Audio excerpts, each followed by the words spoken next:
गुरुर्ब्रह्मा गुरुर्विष्णु गुरुर्देवो महेश्वराय गुरुर साक्षात् परब्रह्म तस्मै श्री गुरुवे नमः। तस्मै श्री गुरुवे नमः।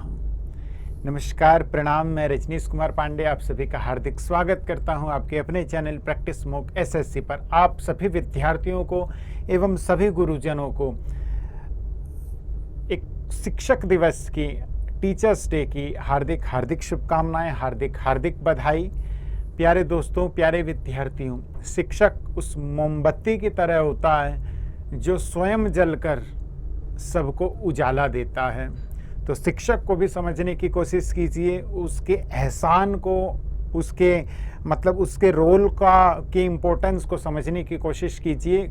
जब आप शिक्षक बनेंगे तब आप सोचेंगे जिस प्रकार माता पिता को अपनी संतान से अपेक्षाएं, उम्मीद, आशाएं होती है, उसी प्रकार एक शिक्षक को अपने विद्यार्थियों से आशाएं और उम्मीद होती हैं। ठीक है, तो विद्यार्थियों को ये चाहिए कि वो अपने शिक्षकों का सम्मान करें एवं उनकी आशाओं और उम्मीदों पर खरा उतरें। मैं आशा करूंगा आप सभी लोगों से कि इस बार आप जो है सक्सेस होंगे और हमारी उम्मीदों पर खरा उतरेंगे। एक बार पुनः आप सभी को हार्दिक हार्दिक बधाई। Happy teachers day to all my dear and lovely students. आप सभी को हार्दिक बधाई। चलिए शुरू करते हैं। सबसे पहले, चूंकि आज टीचर्स डे है और टीचर्स डे मतलब क्यों मनाया जाता है, ये सारी चीजें प्यारे दोस्तों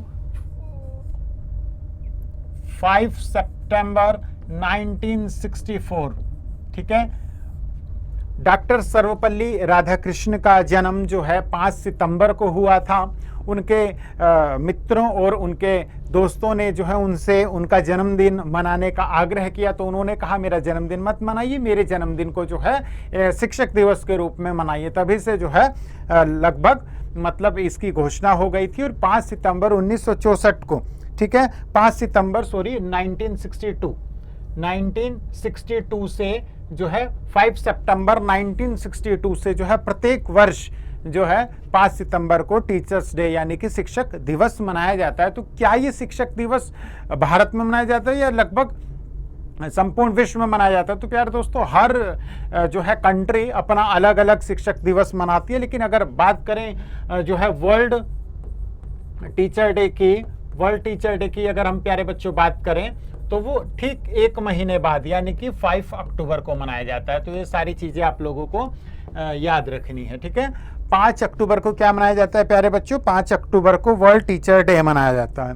अब हम चूंकि टीचर्स डे की बात कर रहे हैं, ठीक है, और हम लोग किसकी बात कर रहे हैं? टीचर्स डे की बात कर रहे हैं, ठीक है, शिक्षक दिवस की बात कर रहे हैं। तो सबसे पहले हम नाम याद रखते हैं डॉक्टर सर्वपल्ली राधाकृष्णन जी का, ठीक है।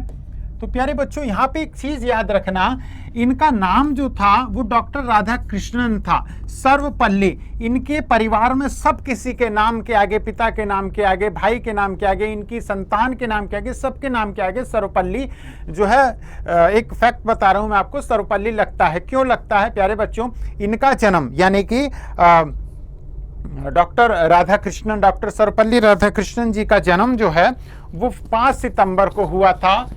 5 सितंबर को हुआ था। 5 सितंबर 1888 में मद्रास में हुआ था। उस समय जो है मद्रास प्रेसिडेंसी थी और मद्रास प्रेसिडेंसी के तिरुतन्नी, ठीक है, नामक गांव में जो है इनका जन्म हुआ था।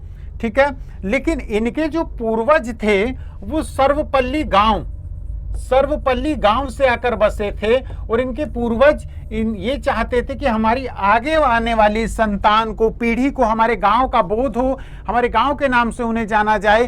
तो इसलिए जो है ये परंपरा चली कि सब किसी के नाम के आगे जो है नाम के आगे सर्वपल्ली लगेगा। तो इनके नाम के आगे डॉक्टर सर्वपल्ली राधाकृष्णन लगा और तभी से जो है इनके परंपरा के हिसाब से मतलब इनके जो है पुत्र हुए उनका नाम में भी सर्वपल्ली लगा।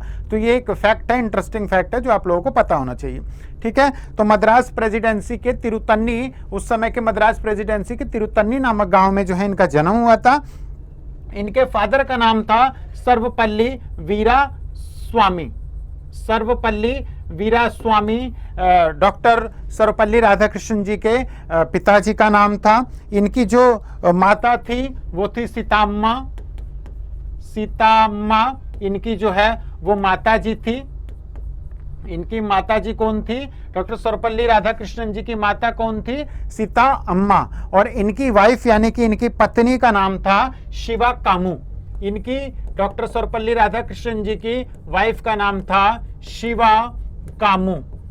ठीक है, तो ये कुछ इनके पारिवारिक जीवन से संबंधित कुछ बातें थी जो आप लोगों को पता होना चाहिए। अब आप लोगों को मैं बताता हूं, ये जो है स्वतंत्र मतलब ये जो है स्वतंत्र भारत के जो है फर्स्ट वाइस प्रेसिडेंट थे, यानी कि पहले उपराष्ट्रपति थे और दूसरे जो है क्या थे? राष्ट्रपति थे। ठीक है, दूसरे राष्ट्रपति क्यों हुए? क्योंकि इनसे पहले डॉक्टर राजेंद्र प्रसाद जी जो है वो राष्ट्रपति थे प्रथम। तो द्वितीय राष्ट्रपति कौन हुए? डॉक्टर सर्वपल्ली राधाकृष्णन। इन्हें जो है भारत रत्न से भी सम्मानित किया गया है। इन्हें भारत रत्न से भी सम्मानित किया है। ब्रिटिश गवर्नमेंट ने इन्हें जो है सर की उपाधि दी थी। सर का टाइटल दिया था किसने? ब्रिटिश गवर्नमेंट ने। ठीक है, इनकी जो है बहुत सारी पुस्तकें हैं। ठीक है, इनकी बहुत सारी पुस्तकें हैं। इनकी जो मृत्यु हुई थी, इनकी जो प्यारे बच्चों डेथ हुई थी वो हुई थी, डॉक्टर सर्वपल्ली राधाकृष्णन जी का देहांत हुआ था 17 अप्रैल 1975 को चेन्नई में जो है इनका देहांत हो गया, डॉक्टर सर्वपल्ली राधाकृष्णन जी का।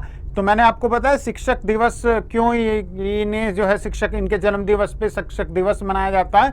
तो इनसे आग्रह किया गया था और इन्होंने ही ये जो है एक इच्छा जताई थी कि मेरे जन्मदिन को जो है एक शिक्षक दिवस के रूप में मनाया जाए। इनकी कुछ बुक की बात करें, इनकी कुछ बुक्स की बात करें, डायरेक्ट पूछ सकता है एग्जाम में। द एथिक्स ऑफ वेदांत। ठीक है, इसके अलावा रिलीजियन एंड सोसाइटी। ठीक है, इनकी कुछ प्रसिद्ध पुस्तकें, माई सर्च फॉर ट्रुथ, ये इनकी कुछ जो है इंपॉर्टेंट प्रसिद्ध जो है पुस्तकें थी। तो ये कुछ फैक्ट थे जो आप लोगों को पता होना चाहिए। ठीक है, तो ये शुरू करेंगे सेशन को। ये आज का दिन जो है क्यों इंपॉर्टेंट है, क्यों महत्वपूर्ण है, क्यों शिक्षक दिवस मनाया जाता है। डॉक्टर सर्वपल्ली राधाकृष्णन जी से संबंधित जो भी इंटरेस्टिंग फैक्ट थे और जो आपको जानने चाहिए थे वो मैंने आपको जो है मतलब शॉर्टकट में बताया। अब कुछ करंट अफेयर्स की तरफ चलेंगे। उससे पहले पिछली वीडियो में एक बच्चे का एक स्टूडेंट का कमेंट था कि सर मॉक में जो है नंबर नहीं आ रहे हैं, मॉक से रिलेटेड कुछ उनकी क्वेरी थी। तो प्यारे बच्चों एक चीज़ मैं क्लियर बताता हूं आपको। देखिए, आप ये मत सोचिए अभी फिलहाल कि आपके मॉक में कितने नंबर आ रहे हैं, क्या आपका स्कोर रह रहा है। मॉक का हमारा जो मेन मोटिव ये होता है कि ये क्वेश्चन जो है इंपॉर्टेंट है और ये क्वेश्चन हम किसी तरह आप लोगों के पास जो है पहुंचा दे। तो मॉक पेपर जो है वो एक मीडियम बनता है। कहने का मतलब है प्यारे बच्चों, आपने वो क्वेश्चन अभी मॉक में आप लगा रहे हैं, आपने गलत किया, लेकिन मेन मोटिव होता है कि यदि वही क्वेश्चन या उससे डायरेक्ट या इनडायरेक्ट कोई क्वेश्चन पेपर में आ जाए तो वहां आपका गलत नहीं होना चाहिए। ठीक है, अगर आप मॉक नहीं करेंगे तो हो सकता है वो इंपॉर्टेंट क्वेश्चन आप तक नहीं पहुंचे और फिर आप डेफिनेटली एग्जाम में गलत करके आएंगे। लेकिन मॉक के माध्यम से अगर वो क्वेश्चन आपका पहुंचा और तब भी आप गलत करके आते हैं तो उसके जिम्मेदार आप होंगे। तो मॉक में क्या स्कोर रह रहा है डजंट मैटर, वहां पे क्या स्कोर रहेगा ये बहुत ज्यादा मैटर करता है। इसलिए स्कोर में अभी मत भागिए, अभी ज्यादा से ज्यादा पहले आप जो है क्वेश्चंस को आप लोग जो है प्यारे बच्चों आप लीजिए और उसे जो है कीजिए, फिर अपना स्कोर देखिए कितना बैठ रहा है, कौन सा क्वेश्चन गलत हुआ उसे पढ़िए, उसका एनालिसिस कीजिए। इस हिसाब से पढ़िएगा कि यदि वो प्रश्न पेपर में आ जाए तो वहां आपका गलत नहीं होना चाहिए। ठीक है, वहां गलत नहीं होना चाहिए, यहां भले गलत हो जाए। ठीक है, और अभी जो है आपका जो भी आप पढ़ रहे हैं उसका ज़्यादा से ज़्यादा रिवाइज करें। नया पढ़ने के चक्कर में जो पुराना आपने पढ़ा और पुराने को समय दिया उसे बेकार मत कीजिए। पुराना स्ट्रांग होना चाहिए तब नया पढ़ना चाहिए, और जब आप इस पैटर्न पे पढ़ेंगे तो आपके मॉक में भी अच्छे नंबर आएंगे और डेफिनेटली वहां तो अच्छे आएंगे ही। तो मॉक को जो है ज़्यादा से ज़्यादा लगाइए। ये नहीं कि नंबर कम आ रहे हैं तो मॉक लगाना छोड़ दिया, नहीं। मॉक का मेन मोटिव होता है कि इंपॉर्टेंट क्वेश्चन आप तक पहुंचाना, क्योंकि हम लोग क्या करते हैं, हम लोग क्वेश्चंस देते हैं, उसका एक्सप्लेनेशन देते हैं, तो उससे रिलेटेड डायरेक्ट या इनडायरेक्ट जो भी एग्जामिनर प्रश्न बना सकता है मॉक के फ्रेम करके हम आपको देते हैं। ठीक है, तो ज़्यादा से ज़्यादा सॉल्व कीजिए एग्जाम में। फिर कह रहा हूँ, यहाँ पर मॉक के नंबरों पे मत ध्यान दीजिए, यहाँ को मॉक को एज अ प्रैक्टिस पेपर की तरह कीजिए, ताकि मान लीजिए अगर मॉक में स्कोर अभी नहीं भी आ रहा है तो एग्जाम में ना, मैं बार बार रिपीट कर रहा हूँ, जो गलती हमने की वो आप ना करें। ठीक है, मॉक कंटिन्यू लगाएं, चाहे नंबर कम आए चाहे ज़्यादा आए। ठीक है, तो आई होप आप लोगों को समझ में आ गया होगा। चलिए शुरू करते हैं कुछ इंपॉर्टेंट क्वेश्चंस। मैं जो है कुछ रिवाइज कराता हूं यहाँ आपको, जो मैं पहले भी बता चुका हूं। हाल ही में जो देखिए रिवाइज करेंगे पहले कुछ क्वेश्चंस को। लाडली बहन योजना, इस लाडली बहन योजना की जो अमाउंट थी वो 1000 थी, उसे बढ़ाकर 1250 रुपए कर दिया। किसने कर दिया? एमपी गवर्नमेंट ने, यानी कि शिवराज सिंह गवर्नमेंट ने, शिवराज सिंह की सरकार ने जो है, एमपी के जो सीएम है उन्होंने लाडली बहन योजना की अमाउंट को बढ़ाकर 1000 से करके कितना कर दिया? 1250। मिस दीवा यूनिवर्स 2023 कौन बनी है? जल्दी से बता दीजिए। करा चुका हूं, जल्दी से मन में रिवाइज कीजिए। मिस दीवा यूनिवर्स 2023, 2 क्वेश्चन कराए थे मैंने आपको, मिस दीवा यूनिवर्स 2023 और मिस अर्थ इंडिया 2023। जल्दी से मुझे कमेंट करिए। मिस दीवा यूनिवर्स नहीं पता आपको, है ना? श्वेता शारदा जो है कहां से?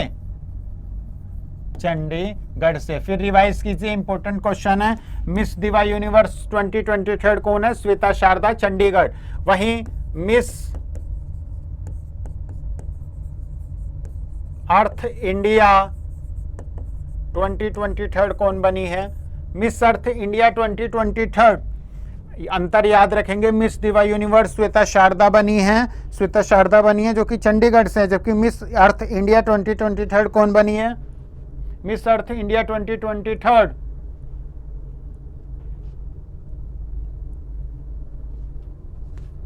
करा चुका हूं, कमेंट करिए यदि आपको पता हो तो। प्रियन सेन राजस्थान से। जो मिस दीवा यूनिवर्स है वो बिलोंग करती है चंडीगढ़ से, श्वेता शारदा, जबकि मिस अर्थ इंडिया 2023 बिलोंग करती है राजस्थान से, जो कि है प्रियन सेन। ठीक है, रिवाइज वाला चल रहा है, फिर भी आप लोगों को नहीं पता है। ठीक है, किस गवर्नमेंट ने पंचायत में, नगर पालिका में, नगर निगम में ओबीसी के रिजर्वेशन को बढ़ाकर, किस राज्य सरकार ने अपने यहाँ पंचायतों में, नगर पालिका में, नगर निगम में जो ओबीसी है उसके रिजर्वेशन को 27% तक करने का जो है निर्णय लिया है? वो लिया है गुजरात, जहां के सीएम है कौन है? भूपेंद्र पटेल। भूपेंद्र पटेल ही है या नहीं वो मुझे कमेंट में बताइए। भूपेंद्र पटेल, मैं सही हूं या गलत? भूपेंद्र पटेल गुजरात के सीएम। ठीक है, और 1-2 क्वेश्चन और लेते हैं।